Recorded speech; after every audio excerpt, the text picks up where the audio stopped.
स्वल्प वाटे चला जाऊ, स्वल्प वाटे चला जाऊ, वाचे गाऊ विठ्ठल। तुम्ही आम्ही खेळी मेळी गदारोळी आनंद। ध्वजा कुंचे गरुड टके शृंगारनिके करोनी। तुम्ही आम्ही खेळी मेळी गदारोळी आनंद। तुका म्हणे हेची नीट, तुका म्हणे हेची नीट, जवळे वाट वैकुंठा। तुम्ही आम्ही खेळी मेळी गदारोळी आनंद।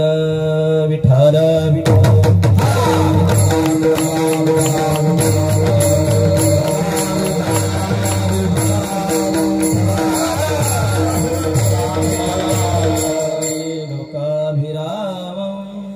रणरंगधीरं राजीवनेत्रं रघुशनाथं कारुण्यरूपं करुणाकरन्तं श्रीरामचन्द्रं शरणं प्रपद्ये। मनोजवममारुततुल्यवेगं जितेन्द्रियं बुद्धिमतां वरिष्ठं वातात्मजवानरयुद्धमुख्यं श्रीरामदूतं शरणं प्रपद्ये। वसुदेवसुतं देवं कंसचाणूरमर्दनं देवकी परमानन्दं कृष्णं वन्दे जगद्गुरु। गुरुर्ब्रह्मा गुरुर्विष्णु गुरुर्देवो महेश्वरा गुरुर्साक्षात् परब्रह्म तस्मै श्री गुरुवे नमः। स्वल्प वाटे चला जाऊ, वाचे गाऊ विठ्ठल। तुम्ही आम्ही खेळी मेळी गदारोळी आनंद। कलावज्ञ जीवत धरावतारं कलाकांकतेजोदि कामोदिवक्त्रं कलानिशवादापनुधार दक्षं समाधिस्थ मूर्ते भजे ज्ञानदेवं महायोगपीठे तटे भीमरथ्यं वरं पुण्डरीकाय दातुमिन्द्रं समागत्य तिष्ठन्त महानन्दकन्दं परब्रह्मलिङ्गं भजे पाण्डुरङ्गकयरु प्रथम नमन पांडुरंगा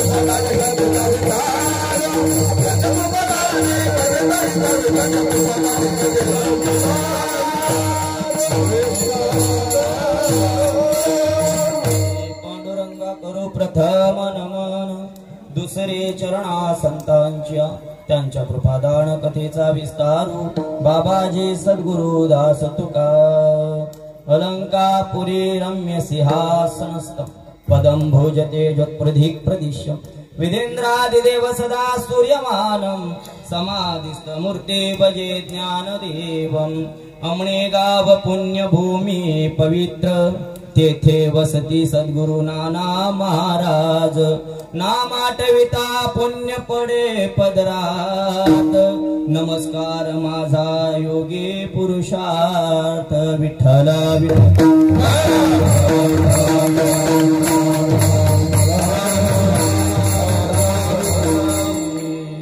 स्वल्प वाटे जाऊ चला स्वल्प वाटेत चला जाऊ वाचे गाऊ विठ्ठल तुम्ही आम्ही खळे मेळे गदारोळे आनंद प्रस्तुत प्राप्त प्रसंगी प्राप्त स्थळी प्राप्त वेळी कीर्तन रूपी सेवेसाठी गायला गेलेला अभंग योग्यांची माऊली नव्हे नव्हे त्या ठिकाणी विश्वाला त्या ठिकाणी बंधन करणारी अशी ज्ञानोबाराय आणि या ज्ञानोबारायांच्या या ठिकाणी निष्ठा असणारे माझे जगद्गुरु तुकोबाराय आणि या तुकोबारायांचा या ठिकाणी सगळ्यांच्या पाठातला सगळ्यांच्या परिचयाचा 4 चरणांचा अभंग आजच्या सेवेसाठी मी तुमच्या समोर ठेवलेला आहे या अभंगरूपी अलंकाराला थोडासा इको कमी करा या अभंगरूपी अलंकाराला शब्दरूपी सोनाने मढवून अर्थरूपी दागिना तुमच्या समोर ठेवण्याच्या अगोदर 2 शब्दाचा अल्पासा पर्याय देणे हे वक्त्याचे आद्य कर्तव्य आहे आज आपण ज्या कार्यासाठी एकत्र जमलेलो आहोत किम निमित्तम त्या कार्याची थोडक्यात कारमीमांसा आपल्याला अशी करता येईल की या ठिकाणी श्री क्षेत्र आमने ते लोणार परिसर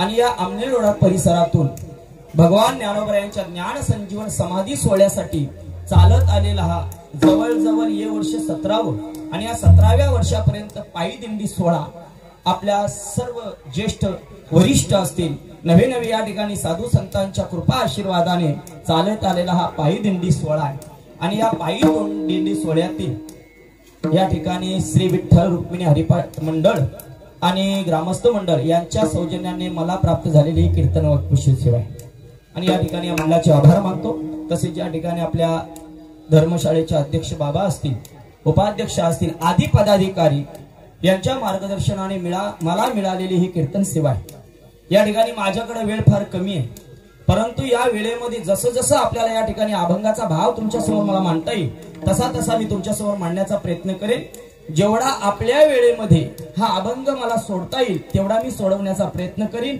बाकीचा सोडून विढाला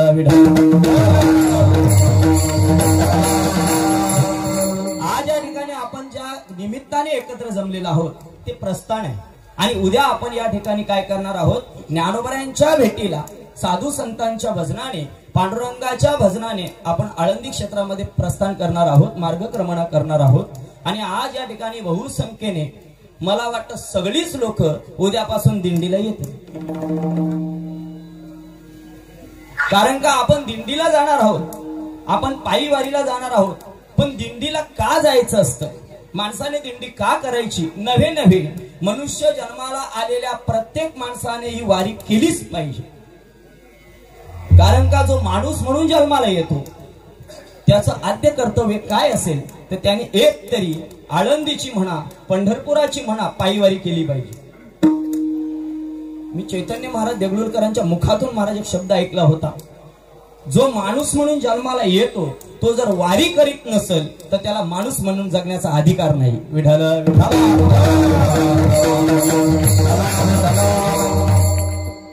आळंदी पंढरपूरची वारी जर आपण पाहिली तर माणसंच करतात असं नाही.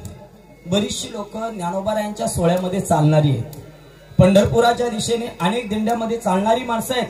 नुसती त्या दिंड्यामध्ये माणसंच चालतात असं नाही, काही जनावर पण चालतात. अश्व चालतो, अहो त्या ठिकाणी तुम्हाला सांगतो हरणी चालतायत, रेडे चालतायत, अजून पुढे सांगेन मेंढर चालतायत. पण माणसं का चालत नाही हेच कळत नाही.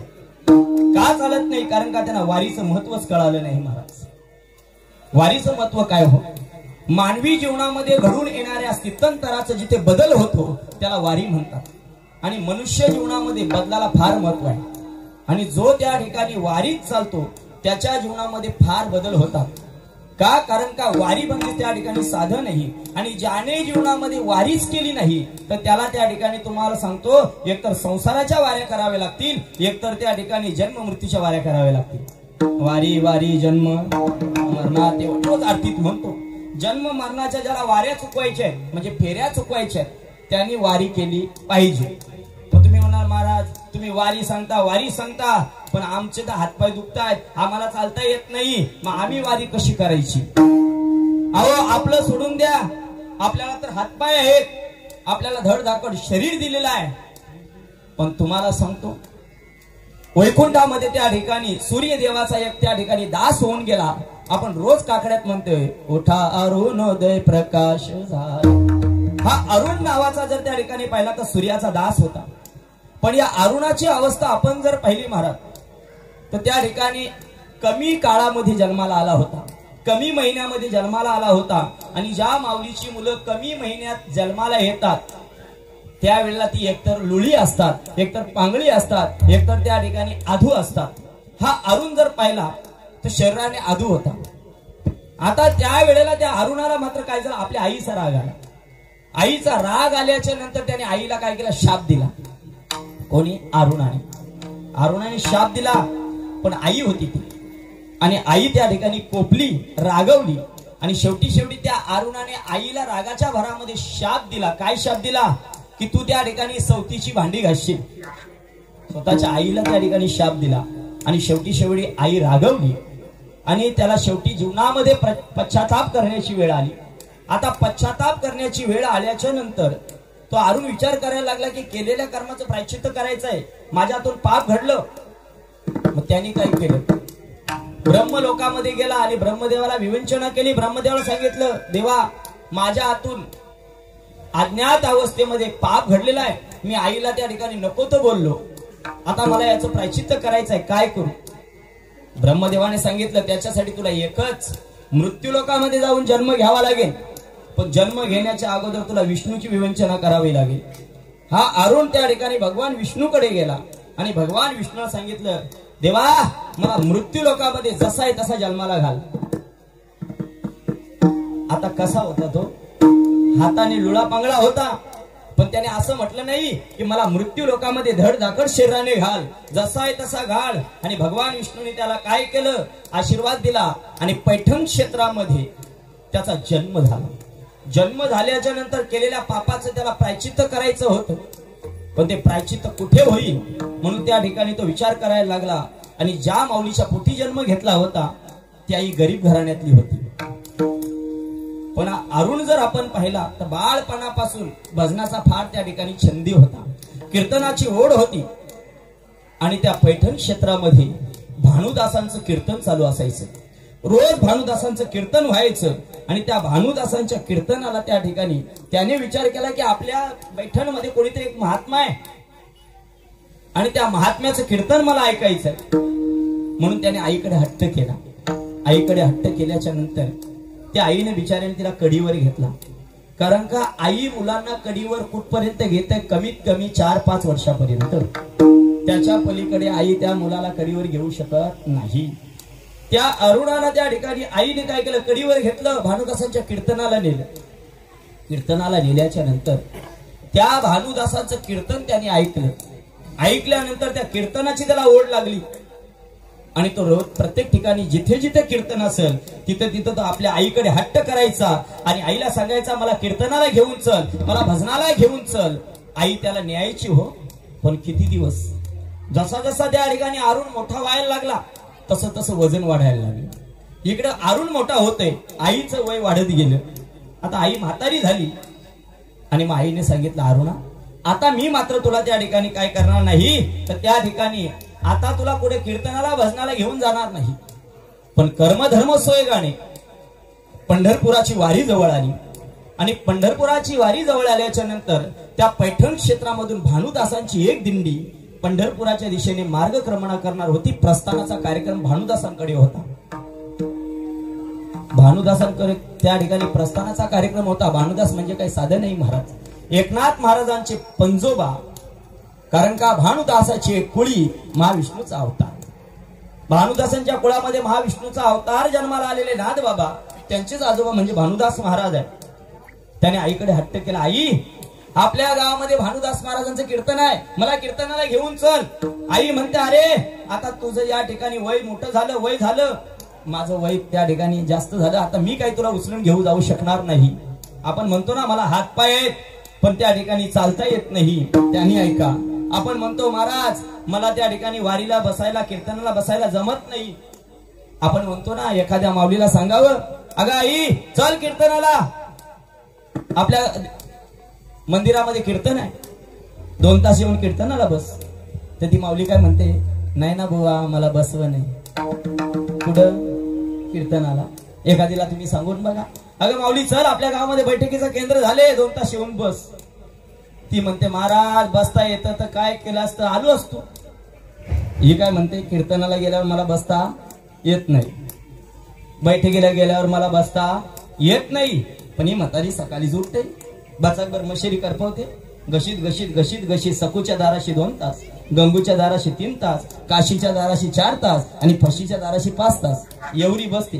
पण हिला तिथं बसवता येते. पण कीर्तना असं वारीला आपण म्हटलं एखाद्याला वारीला चल तर तो काय म्हणतो, नाही ना बुवा चालव नाही. पण ज्याला चालवत नाही त्याच्यासाठी हा दृष्टांत आहे का. त्यावेळेला त्या ठिकाणी त्याने सांगितलं आई शेवटचं एकदा निघ. त्या माऊलीने महाराज कसं तरी आणावं. आणल्यानंतर त्या अरुणाला त्या कीर्तनात बसवलं आणि आई काय केली घरी निघून गेली. निघून गेल्याच्या नंतर भानुदासांनी दिंडीचं महात्म्य सांगायला सुरुवात केली. दिंडीची ताकद काय, वारीची ताकद काय. जो वारीमध्ये निष्ठेने चालतोय, भगवान परमात्मा तुझी चिंताची अशी सर्व आहे, देव सगळा त्याचा योगक्षेम वाहतोय. भानुदासांनी कीर्तनामध्ये हे त्या ठिकाणी निरूपण मांडल्याच्या नंतर त्या अरुणाच्या मनामध्ये मात्र त्या ठिकाणी विचार आले की मलाही या दिंडीला जायचं आहे, पण मला हात पाय नाही. हाताच्या कोपरापासून पुढे हात छोटे आहेत, गुडघ्यापासून पाय त्या ठिकाणी आदू आहेत, पण दिंडीला चालायचंय. भानुदासांना सांगितलं महाराज मला तुमच्या बरोबर दिंडीला पंढरपुराला यायचंय. भानुदासांनी सांगितलं अरे तुला हात नाही, तुला पाय नाही आणि तू गर्दीत कसा चालणार. त्यावेळेला मात्र त्या अरुणाने सांगितलं महाराज मी तुमच्या पुढे जाईल. त्यावेळेला मात्र काय झालं, प्रस्थानाचा कार्यक्रम झालं, महाप्रसाद झाला, बाकीचे वारकरी आपल्या तयारीला निघून गेले. पण हा मात्र अरुण तिथेच होता. अरुण तिथे असताना भानुदास महाराजांनी फेटा सोडला. पुन्हा त्या ठिकाणी एका खांबाच्या जवळ पाहिलं तर जो कीर्तनामध्ये मला विचारत होता महाराज मला दिंडीला यायचं आहे, तोच अजून कसा काय. महाराज आले, विचारलं का रे अरुणा अजून इथं कसा काय, तुला घ्यायला कोणी आला नाही का. सांगितलं मला माझी आई आता इथं ठेवून गेलेली आहे, येणार नाही, येणार नाही, मला दिंडीला यायचं आहे. भानुदास म्हणता अरे जा घरी. तो म्हणतो नाही नाही महाराज मला तुमच्या पुढे दिंडीला यायचंय. आता तो हट्ट करायला लागला. भानुदास महाराज निघून गेले आणि निघून गेल्याच्या नंतर या अरुणाने काय केलं, रात्रभर प्रवास चालू केला. पण कसा महाराज, घसरत घसरत पोटावर घसरत घसरत घसरत घसरत निघाला. आताच्या सारखे त्या काळात रस्ते नव्हते, आता तरी फार सुविधा झाल्या. आपल्याला पंढरपूरला जायला नवे नवे चांगल्या प्रकारचा रस्ता आपल्याला प्रशासनाने उपलब्ध करून दिलेला आहे. त्या काळामध्ये काट्याकुट्यांचा रस्ता होता, खडीचे रस्ते होते आणि त्या रस्त्यामध्ये सरकत जात असताना जसा एखाद्या वांग्याचा भरीत करावा ना, तसा त्याच्या पूर्ण पोटाचा त्या ठिकाणी भरीत झाला, पूर्ण कातडी सोडली गेली आणि नवे नवे महाराज हातातून ढोपरातून रक्त निघालं. पुढच्या गावाला गेला आणि गावाला गेल्याच्या नंतर गावकऱ्यांना आवाज दिला, अहो लवकर या, माझ्या गुरुची दिंडी येते, नाश्ता घेऊन या, फराळाची व्यवस्था करा. गावकऱ्यांना त्या ठिकाणी आनंद झाला.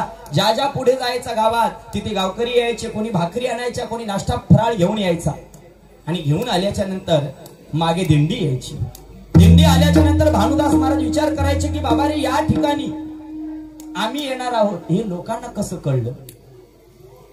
लोकांना विचारायला लागले, बाबा रे, या ठिकाणी आमची दिंडी इथं तुमच्या गावात मुक्कामाला येणार आहे, पण आम्ही येण्याच्या अगोदर तुम्हाला ही संकल्पना तुम्हाला या ठिकाणी कोणी सांगितलं? तुमचा एक शिष्य येऊन गेला.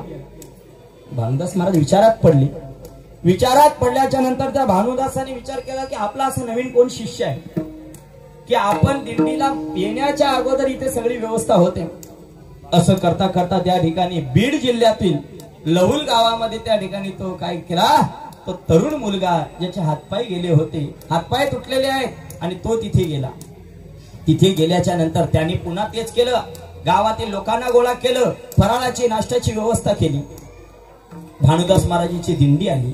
दिंडी आल्याच्या नंतर एका रस्त्याच्या कडेला मात्र हा मुलगा पडलेला होता. पूर्ण हाताच्या पायातून कोपरातून रक्त निघत होतं, पूर्ण पोट सोडलेलं होतं. भानुदास महाराजांनी त्याच्याकडे पाहिलं. पाहिल्याच्या नंतर त्याची ती अवस्था पाहिली. ती अवस्था पाहिल्यानंतर भानुदास महाराजांच्या डोळ्यात टसकन पाणी आलं. भानुदास महाराजांनी विचारलं, बाबा रे, या ठिकाणी मी तुला सांगितलं होतं. त्यांनी सांगितले, भेटी लागे जीवा, मला भगवान परमात्म्याची भेटी घ्यायची आहे, मला वारी करायची आहे. त्याचं नाव होतं कुर्मदास. मला सांगा ना, कुर्मदासाला हात नव्हते, पाय नव्हते, तरी कुर्मदासाने काय केलं, निश्चयाचे बळ. तुका म्हणे तिची फळ निश्चय पाहिजे, नाही तर जन तरी देखील गुंतले प्रपंचे, आपण संसारात गुंतून जातो. पण त्याच वेळेला मात्र त्या कुर्मदासाने लहुळ गावापर्यंत काय केली, पायी वारी केली. पूर्ण हातापायातून रक्त येत होतं, पोट पूर्ण सोडलेलं होतं. आणि त्या वेळेला तिथे दिंडीमध्ये तुमच्या आमच्यासारखे काही त्या ठिकाणी वारकरी आले, काही साधू संत आले. आणि साधू संत आल्याच्या नंतर सांगितलं, बाबांनो, आता मला इथून पांडुरंगाच्या भेटीला काही जाता येणार नाही, मला पंढरपुराला दिंडी जाता येणार नाही. तुम्ही माझी एकच विनंती करा. काय विनंती करा सांगितली हो? तुम्ही सनकाधिक संत, म्हणविता कृपावंत, एवढा करा उपकार, सांगा देवा माझा नमस्कार. माझी भाकावी करुणा, विणवा वैकुंठीचा राणा. सांगितलं त्या वैकुंठाच्या पांडुरंगाला, त्या महाराजांना सांगा, देवाला सांगा, तुमचा एक त्या ठिकाणी कुर्मदास नावाचा भक्त आहे आणि तुमच्या भेटीसाठी येतोय, पण त्याची शरीर त्या ठिकाणी जीर्ण झालेलं आहे, रक्ताच्या थारोळ्यात पडलेला आहे, चालता येत नाही. काही साधू संत पंढरपुरात गेले. पंढरपुरात गेल्याच्या नंतर जगाच्या मालकाला त्यांनी सांगितलं की तुमचा कोणीतरी एक कुर्मदास नावाचा भक्त आहे लहुल गावामध्ये, त्या ठिकाणी काय केलंय, रस्त्याच्या कडेला पडलेला आहे, दिंडीला येत होता, पण आतापर्यंत त्या ठिकाणी त्याला पुढे चालायची काही ताकद राहिली नाही. ताकद राहिली नाही असं म्हटल्याबरोबर देवाने काय केलं, ज्ञान पायी अनंत अंतर्दृष्टीने देवाने पाहिलं आणि देवाने काय केलं हो, रुक्मिणी सहित देव त्या ठिकाणी कुर्मदासांकडे आला.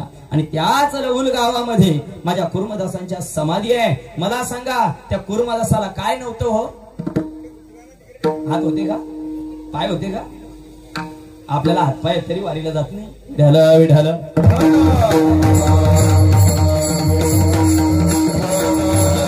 म्हणून महाराज म्हणतात की माणसाने वारी केली पाहिजे, पण वारी कधी केली पाहिजे हो?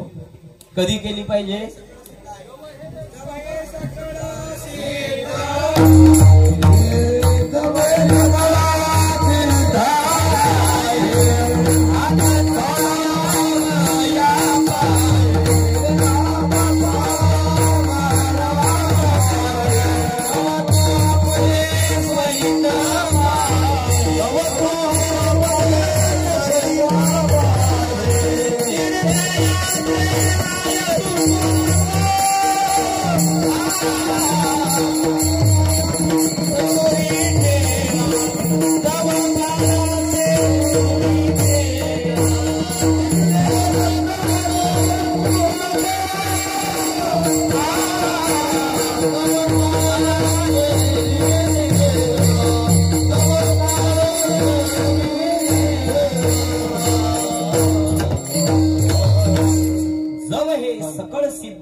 हात चालावया पायी. जोपर्यंत हातपाय चांगले आहेत ना तोपर्यंत माणसाने तीर्थयात्रा देवधर्म करून घ्या. साठी बुद्धी नाटी हातात येते काठी आणि 70 वर्षाचा म्हातारा म्हणते मला त्या ठिकाणी दिंडीला यायचंय. कशाला?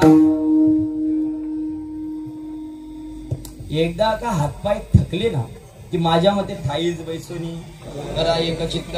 70-75 वर्षाच्या नंतर ज्याला चालता येतं त्यांनी, पण ज्याला चालता येत नाही त्यांनी कमिटीच्या बोकांडी बसायला यायचा नाही. विढल विढल. घडलेली स्थिती सांगतो. पंढरपूरच्या दिशेने आम्ही दिंडीत जात असताना एक शापूरची त्या ठिकाणी 75 वर्षाची म्हातारी होती. आयुष्यात कधी तिने दिंडीच केली नव्हती. तिने काय केलं माहिती का? आमच्या दिंडीमध्ये एक सुरेखा माऊली असते वाशिमची. तिला अटक केला. ताई तुम्ही दिंडीला जाता हो, दिंडीला लय तुमची मजा असते. ज्ञानबा तुकाराम रोज गुलाबजाम खूप खायची मजा असते. दिंडीत खायची मजा असते हो. आता दिंडी अशी आहे की दिंडीत कोणाला काही भेटत नाही आणि दिंडीत कोणाला कमी पडत नाही. पडतं का हो? आता आमच्या मावल्या बऱ्याच असतात नाही का? हात दाखवा, गाडी थांबवा, आवाजाकडे लक्ष द्या. मग त्यावेळेला त्या ठिकाणी ती नवीनच होती आणि नवीन नवीन दिंडीला चालतो ना त्याला लय हवास त्या. आता तिने काय केला? पुण्यातून जशी दिंडी सासवड मार्गाने निघाली आणि तिथं तुम्हाला सगळ्यांना माहित आहे का देणारे भरपूर पण खाणारे कमी. आता हिने कधी त्या ठिकाणी दिंडी चाललेली होती. आता दिंडी नुसता हात दाखवायची, भेटेल ते खायची, भेटेल ते खायची. आणि तुम्हाला सांगतो सासवड घाट चढता चढता चढता चढता गाडी रिवर्स पांढऱ्याची पिवळी झाली. आणि तुम्हाला सांगतो त्या घाटाच्या पुढं जिथं पांडुरंगाचं मूर्ती आहे ना त्या मूर्तीच्या जवळ गेली हो. तोंडातून पण बाहेर, नुसता तोंडातून पण नाही. तुम्ही असले म्हणजे सांगायची गरज नाही. विठाल विठाल. तुम्हाला सांगतो. मग मला सांगा अशी स्थिती जर असेल तर त्यांनी दिंडीला नाही आलं पाहिजे. पण जोपर्यंत हातपाय चांगले आहेत ना तोपर्यंत दिंडीला माणसाने चाललं पाहिजे. मग तुम्ही मला महाराज वारीला चाललं पाहिजे, वारीला चालले पाहिजे, पण वारीचे फायदे काय? वारीचे तुम्हाला सांगतो 2 प्रकारचे फायदे आहेत. एक आध्यात्मिक फायदा आहे आणि दुसरा त्या ठिकाणी सांसारिक फायदा आहे. आध्यात्मिक फायदा काय? आत्मज्ञानाची प्राप्ती होते. ऐका, आध्यात्मिक फायदा आत्मज्ञानाची प्राप्ती होते, सर्वांगीण विकास होतो. 3 राष्ट्रीय समभावता निर्माण होते. 4 ज्ञानाची वृद्धी होते. हे 4 माणसाच्या जीवनामध्ये वारीचे फायदे आहेत. आध्यात्मिक वृद्धी का होते? वारीत गेल्यावर माणसाला मान सन्मान भेटतो. पुण्यामध्ये गेल्यावर ज्यांनी पंढरपूरची वारी केली त्यांना विचार.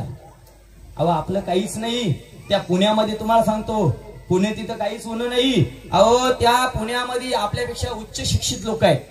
कोणी IPS आहे, इंजिनियर, डॉक्टर आहे, वकील आहे. हवे नवे नवे चांगल्या चांगल्या पदावरती लोक आहेत. पण तिथं जर एखादा तुमच्या आमच्या सारखा गरीबातला गरीब वारकरी जरी गेला, आपल्या घरी कोणी पाय धुवायला पण पाणी देत नसेल.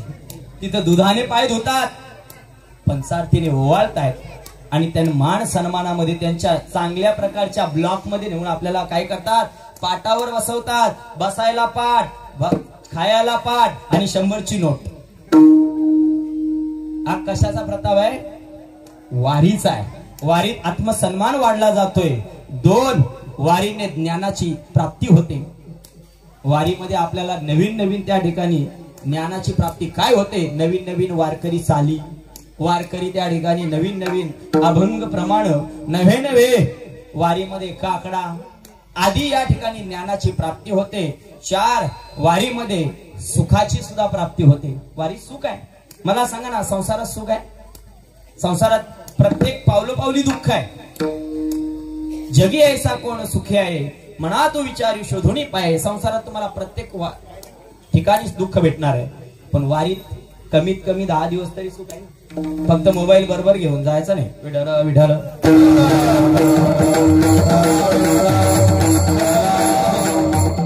बाबा गेला मोबाईलला, पहिलाच खिडकालीला गेला, जेवलीस का? वारी फुकाट. विठाल विठाल. एक तर शंकराने पार्वतीला घेऊन जावं, नाही तर मोबाईल पार्वतीच्या जवळ द्यावा.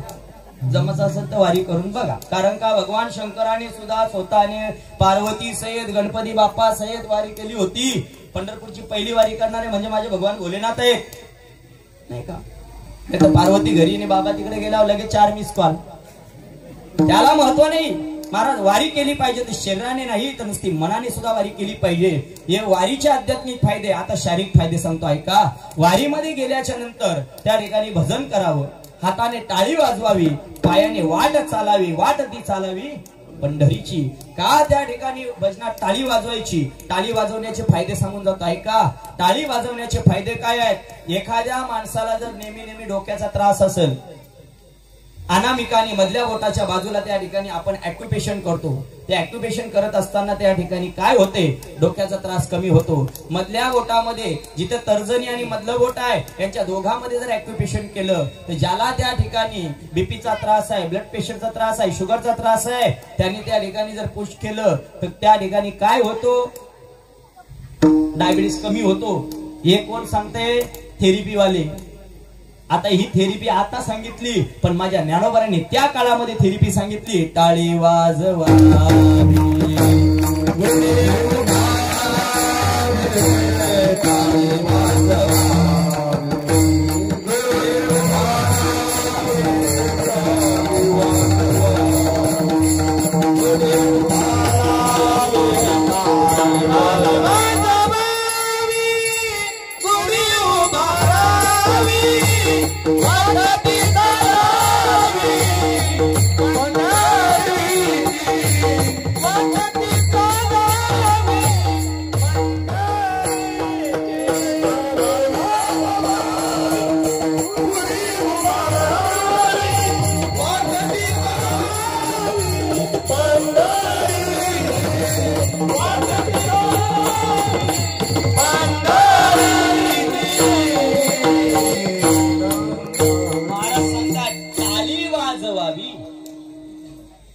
आणि मी नेहमी सांगतोय, ज्याला टाळी वाजवता येत नाही, ज्याला मुखाने भजन करता येत नाही, त्याने हातामध्ये पताका घेऊन चाला. गजानन महाराजांच्या दिंडी सोहळ्यातला अनुभव बघा.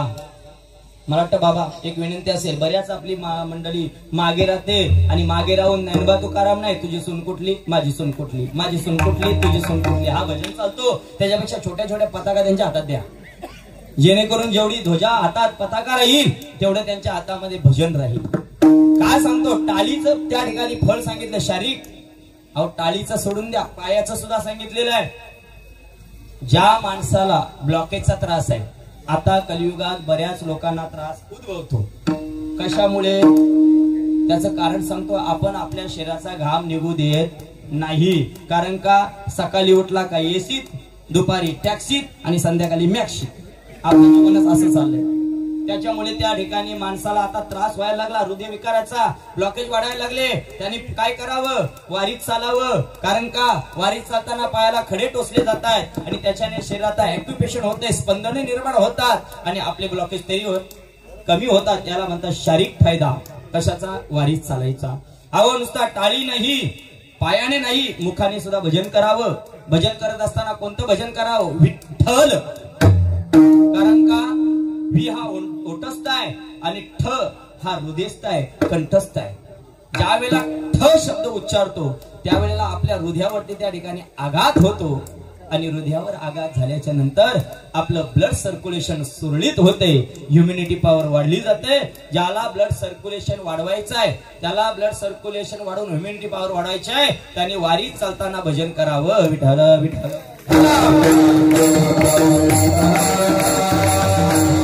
म्हणून माणसाने वारीमध्ये त्या ठिकाणी जर चाललं ते दोन प्रकारचे फायदे आहेत. मग तुम्ही म्हणाल महाराज आम्ही वारी कोणाशी करायची? वारी एकतर संतांची करावी, एकतर वारी देवाची करावी. देवाची वारी केल्यानंतर त्या ठिकाणी तुम्हाला सांगतो भगवान परमात्मा मोक्ष देतो. पंढरीची वारी केली तर त्या ठिकाणी तो मोक्षाचा अधिकारी आहे. पंढरीचा वारकरी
मोक्षाची. जर आपल्याला मोक्ष प्राप्त करून या पंढरपूरची वारी केली पाहिजे. तुम्हाला महाराज तुम्ही पंढरपूरचं सांगता, आळंदीचं सांगा, कारण का आम्ही उद्या आळंदीच्या वारीला जाणार आहोत. पण आळंदीच्या वारीचा सुद्धा महिमा फार मोठा आहे. आळंदीचा महिमाच फार मोठा आहे महाराज. अहो पंढरपुरापेक्षा आळंदीचा महिमा किती आहे. पंढरपुरे भोणी सोर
पंढरपुरापेक्षा आळंदीचा महिमा फार सांगितलेला आहे महाराज.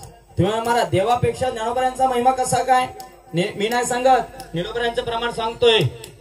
पंढरपूर भुवैकुंठ त्याहुनी थोर महिमाया, त्याहुनी थोर महिमाया,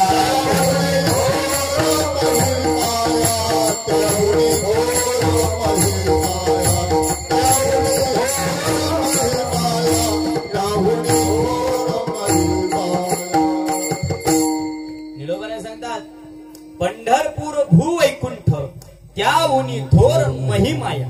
म्हणजे पंढरपुरापेक्षा आळंदीचा महिमा फार मोठा आहे महाराज. का आळंदी हे कसं आहे हो.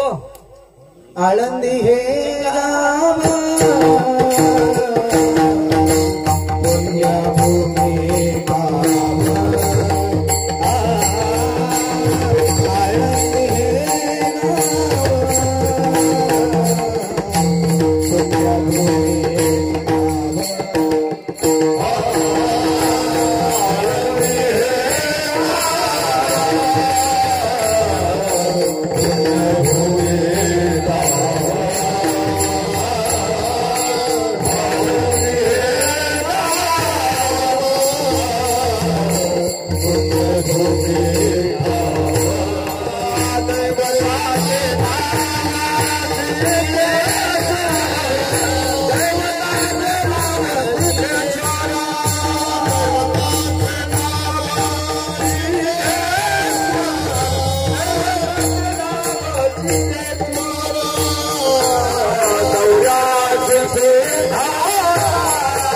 आळंदी हे कारण का आळंदी संत तीर्थ नाही, आळंदी हे देव तीर्थ आहे.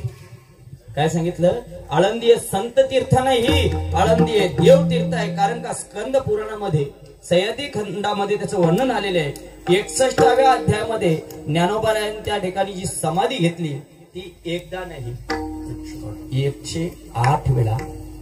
पहा म्हणजे 108 वेळा त्या ठिकाणी ज्ञानोबारायांनी समाधी घेतली. पण ज्ञानोबारायांच्या नंतर सुद्धा आळंदीचा महिमा त्या ठिकाणी आपल्याला माहित नाही, याच्या अगोदर पण आहे. अगस्ती ऋषींनी यावं, ब्रह्मदेवानी यावं, नवे नवे त्या ठिकाणी अनेक मोठे मोठे महात्मे देव त्या ठिकाणी आळंदी क्षेत्रामध्ये याच्या अगोदर येऊन गेलेले आहेत. एवढं आळंदी क्षेत्र आहे. नुसतं त्या ठिकाणी शिवपीठ नाही महाराज, तर आळंदी हे असं तीर्थ आहे की त्या तीर्थामध्ये गेल्याच्या नंतर माणसाला मुक्ती मिळाल्याशिवाय राहत नाही. असं हे आळंदीचा महिमा आहे. आणि या आळंदीच्या महात्म्यात आपण त्याचं वर्णन आपण रस्त्यामध्ये कुठेतरी ऐकण्याचा प्रयत्न करू. आळंदीचा महिमा अगाध आहे, आपल्याकडे वेळ नाही. पण तुम्ही महाराज आम्हाला आळंदीला जायचं आहे, पण आळंदीला जाण्यासाठी काहीतरी रस्ता वाट काहीतरी आम्हाला सांगा. त्यावेळेला त्या ठिकाणी महाराज सांगतात, संतांनी ज्या वाटेत गेले त्या वाटेत आपण जायचं. संतांची वाटे वाट चालू जाता न पडे गुंथा कोठे काही.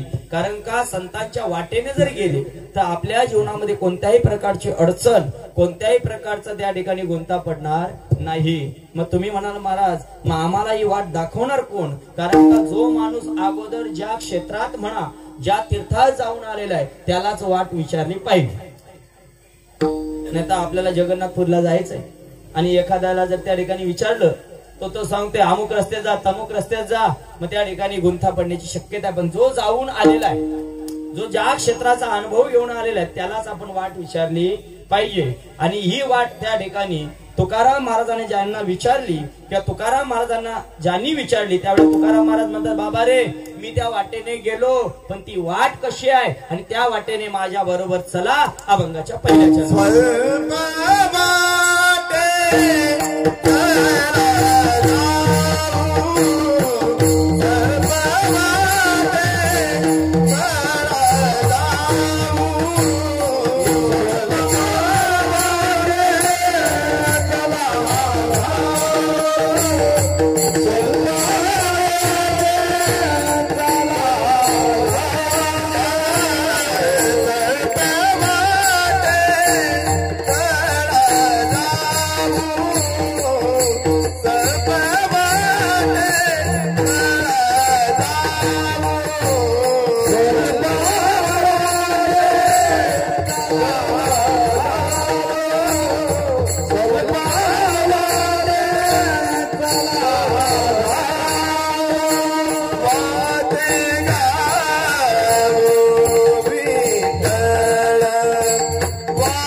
स्वल्प वाटे चला जाऊ. अभंगाच्या पहिल्या चरणामध्ये तुकाराम महाराजांनी पहिला शब्द वापरला स्वल्प. ज्या अर्थी तुकाराम महाराज स्वल्प म्हणतात त्या अर्थी दुसरा कुठेतरी कठीण असेल. कारण का वाटा दोन असतात, एक असते सोपी वाट आणि दुसरी असते अवघड वाट. अवघड वाट आहे संसाराची आणि सोपी वाट आहे परमार्थाची. कारण का परमार्थाच्या वाटेने गेले तर त्या ठिकाणी जीवाचं कल्याण आहे, जीवाचा उद्धार आहे. पण संसाराच्या वाटेने गेले तर जीवाची अधोगती आहे. विठ्ठल विठ्ठल.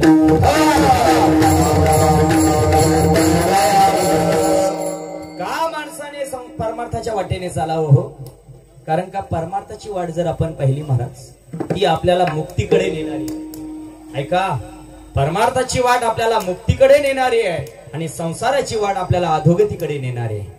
आपण अधोगतीला जायचं का मुक्त व्हायचं ज्याचे त्याने घरी गेल्यावर ठरवायचं. का? कारण का तुकाराम महाराजांनी अभंगामध्ये जो आपल्याला वाट सांगितलेली आहे ही परमार्थातली वाट आहे. आणि या परमार्थिक वाटेमध्ये ज्या वेळेला मनुष्य चालतोय त्या वेळेला त्या ठिकाणी ती वाट कोणती असावी? मला वाटतं ती भक्ती मार्गाची वाट असावी. कारण का भक्तीपंथ बहु सोपा. कारण का भक्ती एक अशी वाट आहे तीच वाट त्या ठिकाणी जीवाला देवापर्यंत पोहोचवते.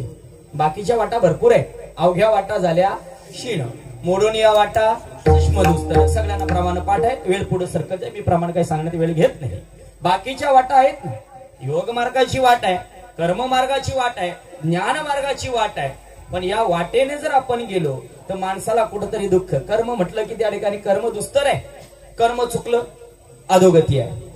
त्या ठिकाणी योग मार्ग म्हटला तर योग मार्ग तुम्हाला सांगतो योग याग विधी येणे नो सिद्धी. ज्ञानोबा योगी असून सुद्धा सांगतात ती वाट फार कठीण आहे, ती आपल्याला जमणार नाही, ती रामदेव बाबांनीच करायची.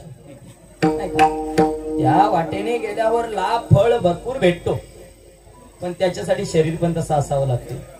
नाही का? नाही तर 80 वर्षाचं म्हातारा म्हणते महाराज मला डायबिटीस कमी करायची आहे, योगा केला पाहिजे, पाय मानेत कधी अडकल पता लागणार नाही का? योगाने त्या ठिकाणी लाभ आहे, पण योग कठीण आहे. त्याच्यानं सांगितलं ज्ञान मार्गाने आपल्याला देवापर्यंत पोहोचता येईल, पण ज्ञान प्राप्त करायचं असेल तर गुरुला शरण जावं लागेल. कारण का तद्विधी प्रणिप्रातेन परिप्रेषणे सेवया उपदेशंती ते ज्ञानम ज्ञानीन तत्वदर्शन. हा ज्ञानोबराय चौथ्या अध्यायात वर्णन करतायत की त्या ठिकाणी गुरुला शरण केल्याशिवाय ज्ञान मिळणार नाही. पण आता आपण गुरुच्या घरी जायला तयार सांगितलेला आहे. हे मार्ग तुम्हाला भक्तीपर्यंत त्या ठिकाणी देवापर्यंत नेतील, पण दुःख देतील. पण त्याच्यामधला एकच मार्ग सोपा आहे, तो म्हणजे भक्ती मार्ग. मग त्यावेळेला ती भक्ती मार्गाने तुम्ही माझ्या बरोबर चला, ती वाट सोपी आहे. स्वल्प वाटे जाऊ चला. तुकाराम महाराज म्हणतात जा म्हणत नाही. तुकाराम महाराज काय म्हणतात की जा. आपण म्हणतो का जा आळंदीला, आपण म्हणतो जा आळंदीला, आपण म्हणतो जा पंढरपुराला, आपण म्हणतो जा त्र्यंबकला, जा म्हणतो. पण तुकाराम महाराज म्हणतात जा नाही चला. कारण का संत ज्या वेळेला अवतारला येतात ते अवतारा आल्याच्या नंतर स्वतः एकट्याचा उद्धार करत नाही, संत जगाचा उद्धार करतायत. का जगाच्या कल्याणा संतांच्या विभूती ध्येय कष्टविती परोपकारे शोधून आले संत हिताहित जगाचे. कारण का संतांना माहित आहे माझं मी हित केलेलं आहे, पण जगाचं हित करायचं आहे. म्हणून सगळ्यांना काय करतात या रे लहान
आम्हाला सांगता सगळ्यांनी या, सगळ्यांनी या. मग कुठं जायचं? चला आळंदीला जाऊ. तिथे गेल्यावर काय होतंय? अहो बॉल टाकलं तर बॅट लगेच उचलली पाहिजे, नाही तर आउट करा विठाला विठाला.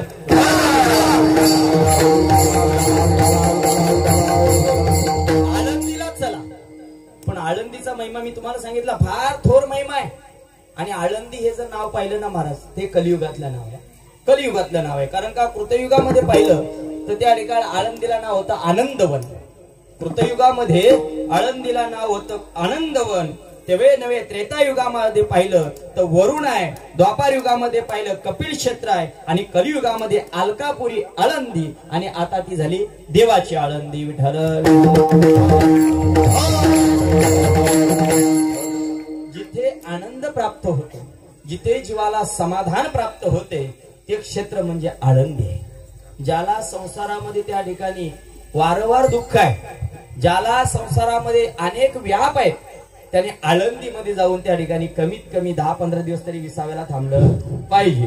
आणि तिथे गेल्यानंतर माणसाला आनंद मिळतो, म्हणून त्याला आनंदवन नाव आहे. तिथे त्या ठिकाणी वरुण क्षेत्र आहे.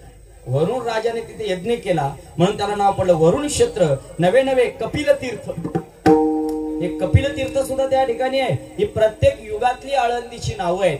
आणि अशा आळंदीला तुकाराम महाराज म्हणतात तुम्ही माझ्या बरोबर चला का मार्ग दावूनी गेले आधी दयानिधी संत ते नेची पंथे चालू जाता न पडे गुंथा कोठे काही. जीवनामध्ये तुम्हाला कोणत्याच प्रकारचा म्हणून चला माझ्या बरोबर चला. स्वल्प वाट आहे आणि त्या स्वल्प वाटेने, आणि मला सांगा ना माणसाने अवघड वाटेने जावं का सोपं वाटेने जावं? काट्याकुट्यातल्या रस्त्याने जावं का डांबरी रस्त्याने जावं? काट्याकुट्याच्या. कोणीतरी बोलला काट्याकुट्याच्या. काट्याकुट्याच्या रस्त्याने गेलं तर त्या ठिकाणी दुःख भोगावं लागेल. आणि संसाराची वाट म्हणजे काट्याकुट्याची आहे. आणि त्या वेळेला प्रत्येक ठिकाणी आपल्याला दुःखाने दुःखच आहे. म्हणून त्या ठिकाणी महाराज म्हणतात तुम्ही माझ्या बरोबर स्वल्प वाटेने चला. तेव्हा महाराज स्वल्प वाटेने आलो, आम्ही काय करू? वाचे गाओ विठ्ठल, वाचेने भजन करा, विठ्ठलाचं ध्यान करा, ज्ञानोबा तुकोबारायचं भजन करा. आणि ज्ञानोबा तुकोबारायचं भजन करत जर आपण तिथे गेलो तर नक्कीच आपल्याला सुखाची प्राप्ती होईल. मग तुम्ही म्हणा महाराज आम्ही कोण कोण यायचं, कसं यायचं? अभंगाच्या दुसऱ्या चरणात तुम्ही आम्ही खेळली गेली, तुम्ही आम्ही खेळली गेली,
तुम्ही आम्ही खेळली गेली,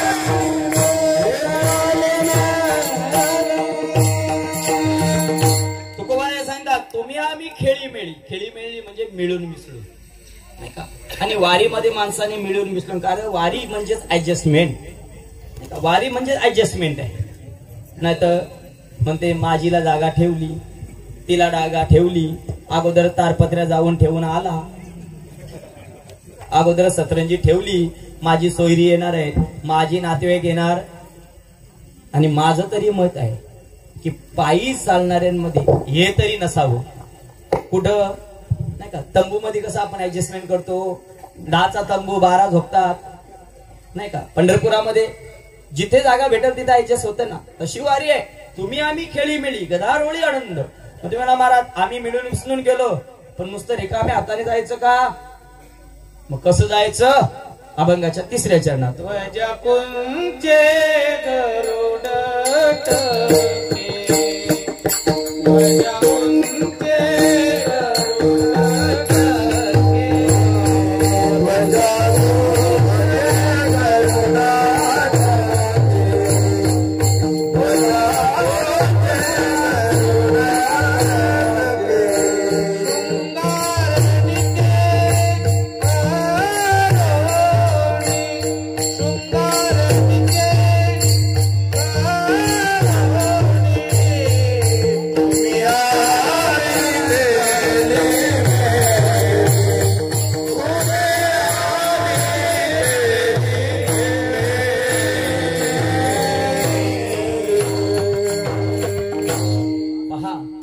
वारीला जाताना माणसाने कसं गेलं पाहिजे?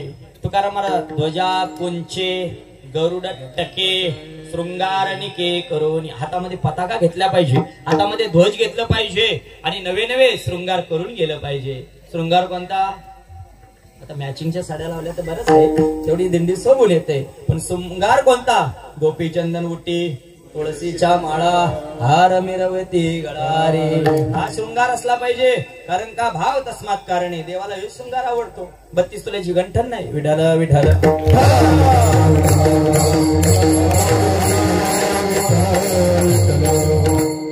कारण का? देव काय करतो? मग निस्सिम भाव आवडलासे मग अर्पणाची मिसे. देवाला फक्त भाव आवडतो आणि भाव असताना त्या ठिकाणी जो शृंगार करायचा आहे तो शृंगार म्हणजे त्या ठिकाणी माणसाने गोपीचंदन तुळशीची माळ आणि त्या ठिकाणी दिंडीला जायचंय आणि त्या दिंडीचा फळ लाभ काय भेटेल अभंगाचं शेवटचे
शेवटच्या चरणामध्ये तुकोबारे सांगतात की बाबा रे तुका म्हणे ह्याची नीट शब्दाचा अर्थ आहे सरळ. हीच एक अशी वाट आहे याच वाटेने तुम्ही चाललात तर वैकुंठापर्यंत पोहोचणार. आणि जर वैकुंठापर्यंत जर तुम्हाला जायचं असेल तर मला सांगा आपण वैकुंठाला गेलो पाहिजे का नरकाला? नरकाला कोणतरी मागे बोला नरकाला. अहो मला सांगा नरकाला जायच्यापेक्षा वैकुंठाला जर तुम्ही गेलात तर त्या ठिकाणी माणसाला जन्म मृत्यूच्या फेऱ्यातून मुक्ती मिळेल. आणि जर तुम्ही जर त्या ठिकाणी जन्म मृत्यूच्या फेऱ्यातून मुक्ती मिळवायचं असेल तर तुकोबराय सांगतात त्याच वाटेने आपण गेलो पाहिजे आणि जाताना काय केलं पाहिजे भोजन केलं पाहिजे पण कोणाचं विठोबा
चला जाऊ वाचे गाऊ विठ्ठल तुम्ही आम्ही खेळी मिळी गदारोळी आनंद ध्वजा कुंचे गरुड टके शृंगारनिके करोनी तुम्ही आम्ही खेळी मिळी गदारोळी आनंद तुका म्हणे याची नीट जवळी वाट वैकुंठा तुम्ही आम्ही खेळी मिळी गदारोळी आनंद यथामथी यथावकाश अभंगाचा धावता भाव तुमच्या समोर मी मांडलेला आहे या ठिकाणी अभंगावरती खूप काही बोलण्यासारखं आहे पण या ठिकाणी आपली वेळ संपलेली आहे म्हणून या ठिकाणी वेळेचं बंधन पाळून या बोलण्याच्या ओघात काही चुकीचा शब्द निघाला असेल तर माझ्या बालबुद्धीचा दोष आहे योग्य असेल तर भगवान परमात्म्याचा माझ्या गुरुवर्यांचा प्रसाद समजा आणि या ठिकाणी आज आपण प्रस्थानाच्या कार्याच्या निमित्ताने या ठिकाणी बहुसंख्येने उपस्थित राहिलेले आहेत आमने लोणार परिसरातील नवे या ठिकाणी भिवंडी कल्याण शापूर आदी परिसरातून भाविक भक्त मंडळी आपल्या दिंडीमध्ये दरवर्षी सहभागी होत असतात आणि मला वाटतं या ठिकाणी प्रत्येक जण उद्यापासून या दिंडीत सहभागी होतील कारण का दिंडीचं महत्व ज्याला ज्याला जाणून घ्यायचं असेल त्याने दिंडीमध्ये चाललं पाहिजे कारण का ज्याला दवाखान्याच्या फेऱ्या दुःखाच्या फेऱ्या कमी करायच्या असतील तर त्याने निश्चित वारीला आलं पाहिजे कारण का घरामध्ये राहून दुःख करण्यापेक्षा दिंडीमध्ये त्या ठिकाणी तुम्हाला कुठेतरी परमानंदाची सुखाची प्राप्ती होईल आणि सुख ज्याला मिळवायचं आहे त्याने अवश्य पायी वारीत सहभागी झालं पाहिजे आता सगळेच होतील यातील मात्र शंका नाही बाकीची सूचना या ठिकाणी आपले बाबा तुम्हाला देतील या दिंडीमध्ये असणारे आपले या दिंडी चालक आमचे पितृस्थानी असणारे लक्ष्मण बाबा आणि आपल्याला ज्येष्ठ मार्गदर्शक या ठिकाणी यावर्षी दिंडीला मिळालेले आहेत आणि दुसरे उप अध्यक्ष ते तरुण आहेत पण मला वाटतं त्यांनी शृंगार करून पुढच्या वर्षी कारण का मला बराचसा वर्षाचा अनुभव सांगतो ज्या वेळेला आपल्या दिंडीमध्ये ज्याला आपण पदावर घेतलं त्यांनी शृंगार केला माझ्या समोर बाबा बसलेले आहेत म्हणजे हा दिंडीचा महिमा आहे मला वाटतं पुढच्या वर्षी सुद्धा आपल्या दिंडीचे उपाध्यक्ष शृंगार करतील कशाचा शृंगार मी सांगायची गरज नाही मी मगाशी सांगून गेलो असो या ठिकाणी माझी सेवा संपलेली आहे बाकीच्या सूचना तुम्हाला देतील आणि जगद्गुरु तुकोबरायांचा अभंगाचा भाव सुंदर असा भाव आहे म्हणून प्रत्येकाने जगद्गुरु तुकोबरा आदी संत महात्म्याने आपल्याला जी वाट दाखवलेली आहे त्या वाटेने आपण चाला जीवाचं कल्याण झाल्याशिवाय राहणार नाही आणि ज्याला आपलं कल्याण करायचं आहे त्यांनी उद्यापासून तुकाराम महाराजांच्या ज्ञानोबरायांच्या भजनाच्या वाटेने चालायचा प्रयत्न करा झालेली सेवा संपली ज्ञानेश्वर माऊली ज्ञानराज माऊली तुकाराम ज्ञानेश्वर माऊली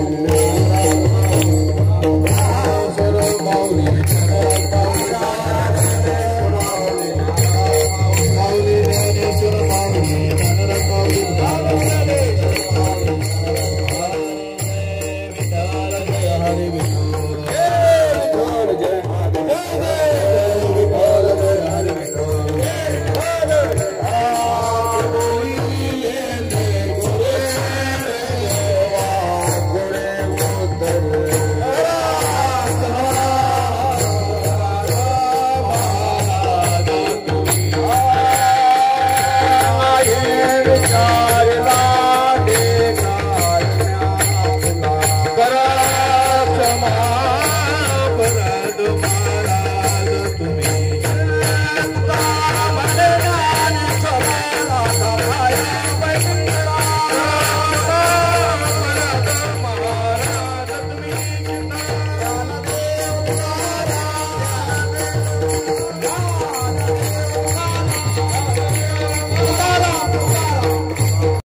टाळकरी फक्त खाली बसा, कोणी हलू नका, जागेवरच बसा, जास्त वेळ घेणार नाही.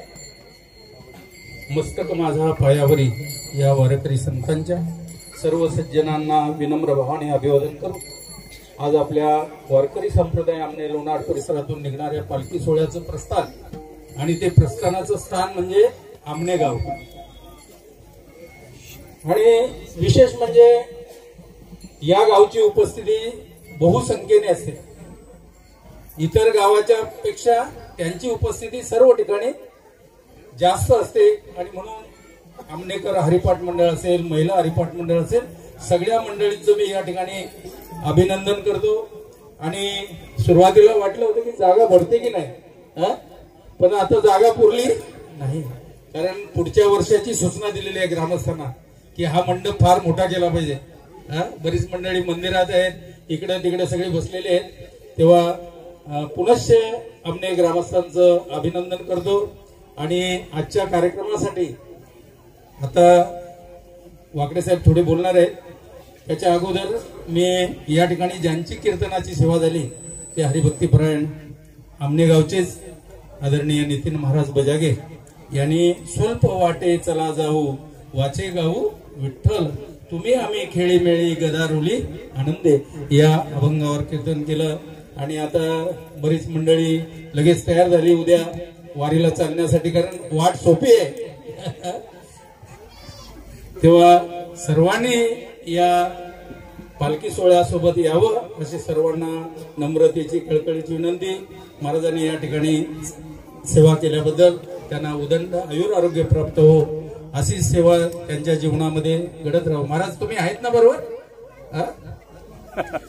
तेव्हा महाराज आपल्या बरोबर आहेत आणि त्यांना या ठिकाणी पांडुरंगाचा प्रसाद म्हणून त्यांना शाल श्रीफल देऊन सन्मानित करण्यात येते.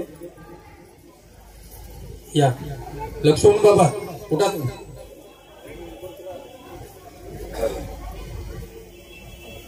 आपल्या पालखी सोहळ्याचे प्रमुख काकडा महर्षी यांच्या शुभ हस्ते त्यांना वस्त्र आणि श्रीफल देण्यात येतं, त्याचा त्यांनी स्वीकार करा.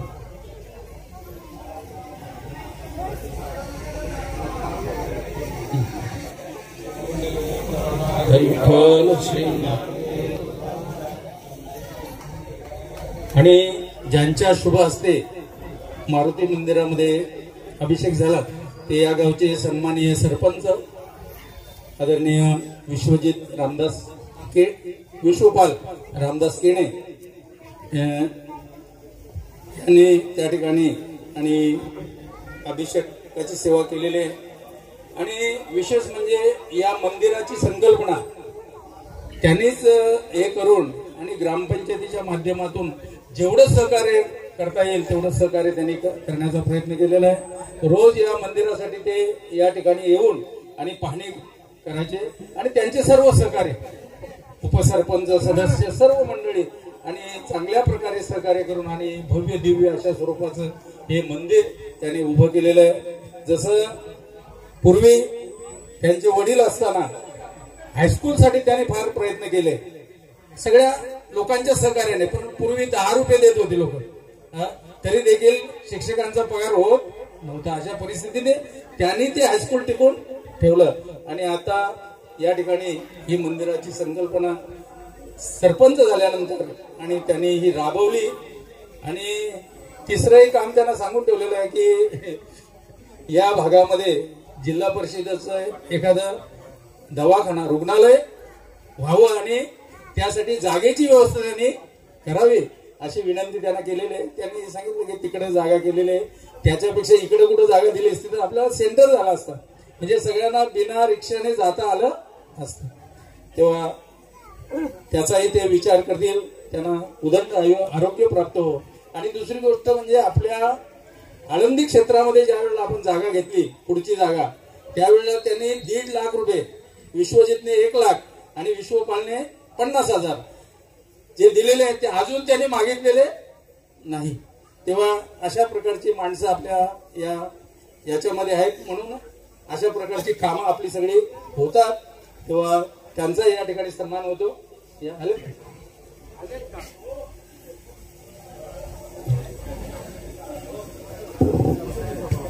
विश्वजित असेल तर विश्वजित. त्याचप्रमाणे आपल्या